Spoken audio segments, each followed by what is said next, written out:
আসসালামু আলাইকুম। কেমন আছো আমার প্রিয় সকল বন্ধুরা? আশা করি তোমরা সকলেই অনেক অনেক ভালো আছো, আনন্দে আছো, সুস্থ আছো। আলহামদুলিল্লাহ আমিও অনেক ভালো আছি। প্রথমেই জানাই আমার সকল বন্ধুদের জন্য রইল অসংখ্য ধন্যবাদ, অনেক অনেক ভালোবাসা ও শুভকামনা। আজকে আমি তোমাদের সঙ্গে শেয়ার করতে চলেছি অসাধারণ স্বাদের দেশি চিকেনের পাতলা ঝোলের রেসিপি। তোমরা কিন্তু অনেকেই স্যুপ খেতে পছন্দ করো, বা হেলদি স্যুপ খেতে পছন্দ করো, পাতলা ঝোল খেতে পছন্দ করো। তাদের জন্যই আজকে আমি নিয়ে চলে এলাম হেলদি এবং টেস্টি দেশি চিকেনের পাতলা ঝোল। তো আমি আজকে তোমাদের বানিয়ে দেখাবো খুব সহজেই, খুব তাড়াতাড়ি এবং খুব টেস্টি কিভাবে দেশি চিকেনের পাতলা ঝোল বানানো যায়, যেটা কিন্তু সাদা ভাত, রুটি সঙ্গে ভীষণ ভালো লাগে। আজকে কিন্তু আমি তোমাদের সঙ্গে সেটাই শেয়ার করব। তো চলো, তার জন্য কিন্তু কেউ স্কিপ না করে পুরো ভিডিওটির সঙ্গে থেকো, কিভাবে এই দেশি চিকেনের পাতলা ঝোল বানিয়ে থাকি।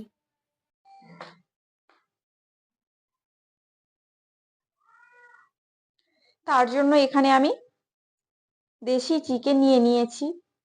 আর দেশি চিকেনটাকে ধুয়ে পরিষ্কার করে একেবারে রেডি করে নিয়েছি। এখানে আমি 1 পিস লেবু নিয়েছি। প্রথমে কিন্তু চিকেনের উপরে এই 1 পিস লেবু আমি দিয়ে দেব। তো চিকেনের উপরে আমি 1 পিস লেবু দিয়ে দিলাম। তোমাদের কাছে যদি হাতের কাছে টক দই থাকে তাহলে তোমরা অবশ্যই 2 চামচা টক দই দিয়ে দেবে। আমি আজকে টক দই দিলাম না, আজকে আমি শুধুমাত্র 1 পিস লেবুই দিয়ে দিলাম, বড় সাইজে। এবারে এখানে আমি দিয়ে দেব 1 বাটি পেঁয়াজ বাটা। তোমাদের মাংসের পরিমাণটা যতটা হবে ঠিক পেঁয়াজ বাটার পরিমাণটা বাড়াবে। এখানে আমি 1 বাটি পেঁয়াজ বাটা দিয়ে দিয়েছি। আর এখানে আমি দিয়ে দেব পরিমাণ মতো আদা রসুনের পেস্ট। তো এখানে আমি পরিমাণ মতো দেখো আদা রসুনের পেস্ট দিয়ে দিলাম। তারপর এখানে আমি স্বাদ মতো মানে পরিমাণ মতো লবণ দিয়ে দেব।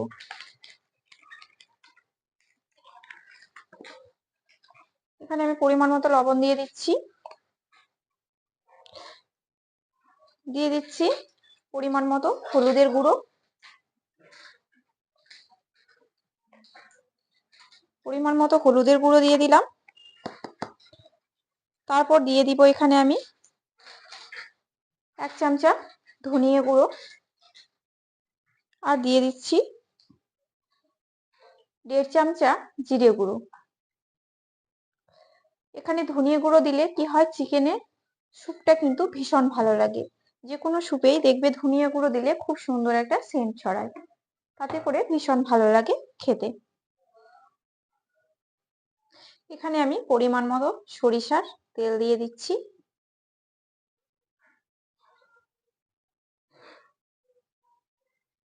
এখানে আমি তেলটা দিয়ে দিলাম। এরপর দেখো মাংসটাকে কিন্তু আমি হাতের সাহায্যে সুন্দরভাবে মেখে নেব। আসলে এইসব মাংস কিন্তু হাতের সাহায্যে সুন্দরভাবে মাখলে কিন্তু সুন্দরভাবে মাখা যায় আর মাংসের ভিতরে ঢুকে, তাতে করে বেশ ভালো হয়। তাই সবসময় চেষ্টা করবে এভাবেই কিন্তু হাতের সাহায্যে মাংসটাকে মেখে নিতে। তো সব মশলা দিয়ে আমি মাংসটাকে সুন্দরভাবে মেখে নিলাম। এবার এটাকে আমি ঢাকা দিয়ে 2 ঘন্টা রেস্টে রেখে দেব। তোমাদের কাছে যদি একদমই সময় না থাকে হাতে, তাহলে করে কিন্তু তোমরা সঙ্গে সঙ্গে এটা বানিয়ে নিতে পারো, তাতেও করে কিন্তু টেস্টটা একদমই খারাপ হবে না। তো এটাকে আমি রেডি করে নিয়েছি আর এটাকে আমি এখন রেখে দেব। চলে এলাম আমি আবারও 2 ঘন্টা পরে। তো এখানে কড়াই বসিয়ে দিয়ে দিয়েছি আর কড়াইয়ে দিয়ে দেব 1 চামচা ঘি। কড়াইয়ে 1 চামচা ঘি দিয়ে দিলাম।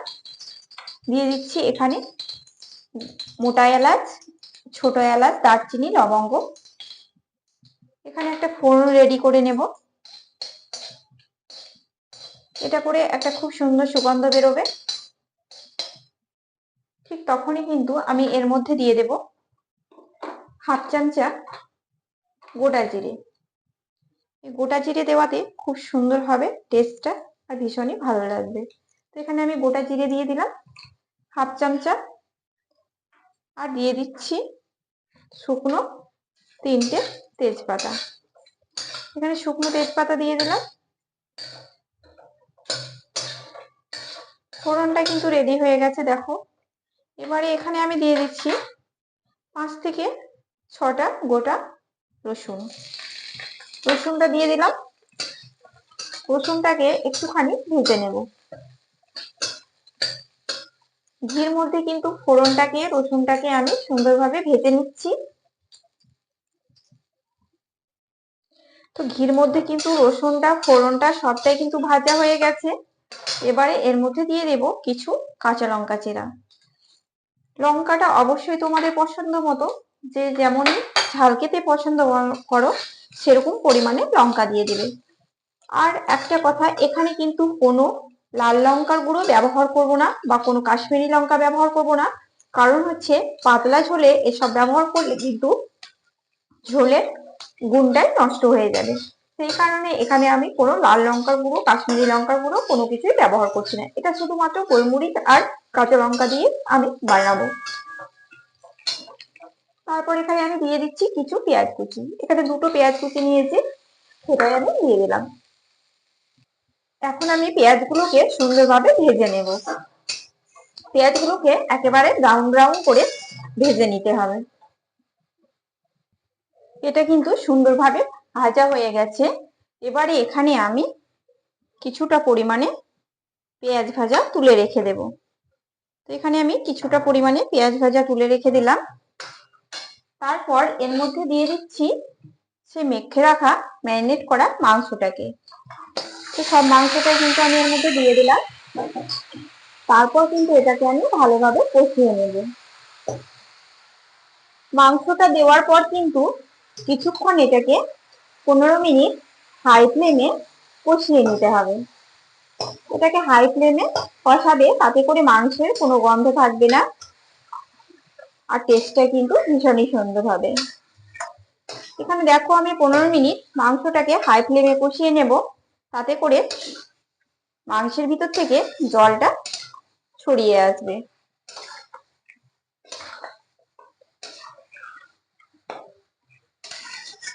এখন আমি 15 মিনিট কষে নিই হাই ফ্লেমে, জলটা যতক্ষণ না বেরোয়। দেখো 10 থেকে 15 মিনিট কষার পর মাংসের ভিতর থেকে কিন্তু জলটা বেরিয়ে এসেছে, তেলটাও কিন্তু ছড়িয়ে গেছে। এবারে এটাকে আমি ঢাকা দিয়ে মাঝে মাঝে নেড়ে নেব, আর একেবারে এটাকে কম আঁচে দিয়ে রেখে দেব। তো এখন আমি মাংসটাকে, দেখো মাংসের মধ্যে কিন্তু অনেকটাই জল বেরিয়ে গেছে, তাই এটাকে আমি এখন ঢাকা দিয়ে দিচ্ছি, আর লো থেকে মিডিয়াম ফ্লেমে রেখে দিচ্ছি, আর মাঝে মাঝে এটাকে আমি নেড়ে নেব।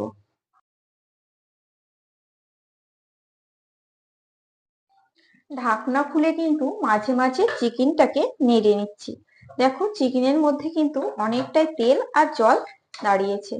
চিকেনটাকে কিন্তু মাঝে মাঝে নেড়ে দিতে হবে, যেন চিকেনটা লেগে না যায়। লেগে গেলে আবার চিকেনের টেস্ট কিন্তু একেবারে খারাপ হয়ে যায়। কালারটাও মাশাআল্লাহ দেখো কত সুন্দর হয়েছে। এভাবে কিন্তু আমি আধ ঘন্টা কষিয়ে নেব। আবারও আমি ঢাকা দিয়ে দিলাম।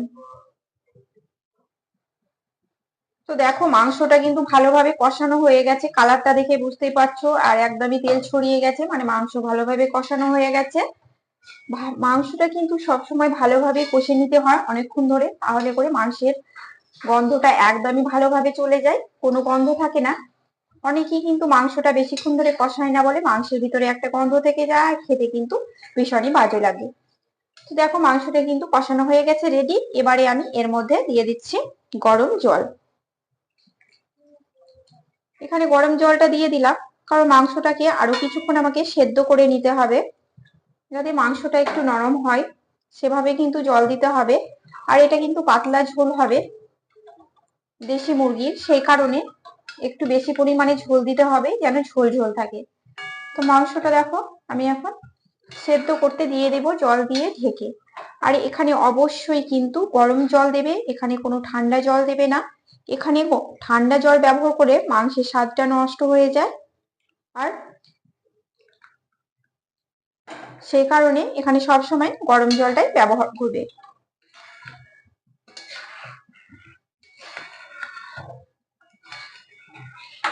আর গরম জল ব্যবহার করার কারণে কিন্তু হিটের ব্যালেন্সটা একদমই ঠিক থাকে, কারণ রান্নার মধ্যে যে তাপমাত্রা থাকে সেখানে যদি ঠান্ডা জল ব্যবহার করা হয় তাতে করে ঠান্ডা হয়ে যায় আর স্বাদটা কিন্তু নষ্ট হয়ে যায়। তাই এখানে আমি গরম জল দিয়ে দিলাম, তোমরা অবশ্যই গরম জল দিয়ে এটাকে রেডি করে নেবে। তো দেখো আমি কিন্তু অনেকটা জলও দিয়ে দিয়েছি, এর মধ্যে কিন্তু মাংসগুলো সিদ্ধ হয়ে যাবে আর এটা কিন্তু পাতলা ঝোল হবে। তো এখন আমি এটাকে ঢাকা দিয়ে দিচ্ছি 15 মিনিট, তারপরে 15 মিনিট এটাকে লো ফ্লেমে সেদ্ধ করে নেব। এবারে আমি মাংসটাকে দেখে নেব সেদ্ধ হয়েছে কিনা। তো সেদ্ধ না হওয়ার কিন্তু কিছুই নেই, সেদ্ধ কিন্তু এতক্ষণে খুব সুন্দরভাবে হয়ে গেছে, বোঝাই যাচ্ছে, কারণ এটা অনেকক্ষণ ধরে সেদ্ধ হচ্ছে, মানে সেদ্ধ হয়ে যাবে। এবারে এখানে আমি দিয়ে দিচ্ছি সেই ভেজে রাখা ফোড়নটাকে, অল্প একটু ফোড়ন পেঁয়াজ ভাজা তুলে রেখেছিলাম সেটাকেই আমি এবার দিয়ে দিলাম। তারপর এখানে আমি দিয়ে দিচ্ছি 1 চামচা গোলমরিচের গুঁড়ো, কারণ এই পাতলা ঝোলে গোলমরিচের গুঁড়ো কিন্তু ভীষণ ভালো লাগে আর এটা স্বাস্থ্যের জন্য কিন্তু ভীষণ উপকারী। আর সবশেষে দিয়ে দিচ্ছি 1/2 চামচা গুঁড়ো গরম মশলা। তো সবগুলো উপকরণ কিন্তু আমার দেওয়া হয়ে গেল, এবারে আমি একটুখানি নেড়ে চেড়ে নেব। আলহামদুলিল্লাহ, আমার দেশি চিকেনের পাতলা ঝোল কিন্তু একেবারেই রেডি হয়ে গেছে।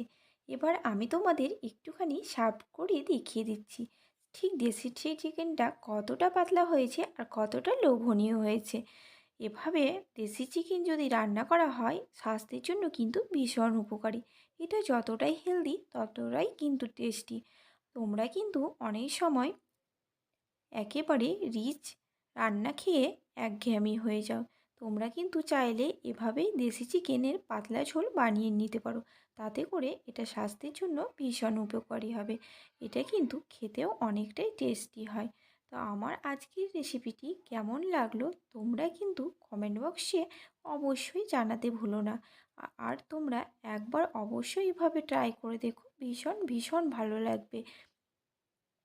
আর আজকের রেসিপিটি ভালো লাগলে ছোট্ট একটি লাইক, শেয়ার, কমেন্ট ও সাবস্ক্রাইব করে আমার পাশে থেকো। আর তোমরা যদি একটা ছোট্ট কমেন্ট করো তাহলে আমি বেশি বেশি ভিডিও দিতে আরও আগ্রহী হব।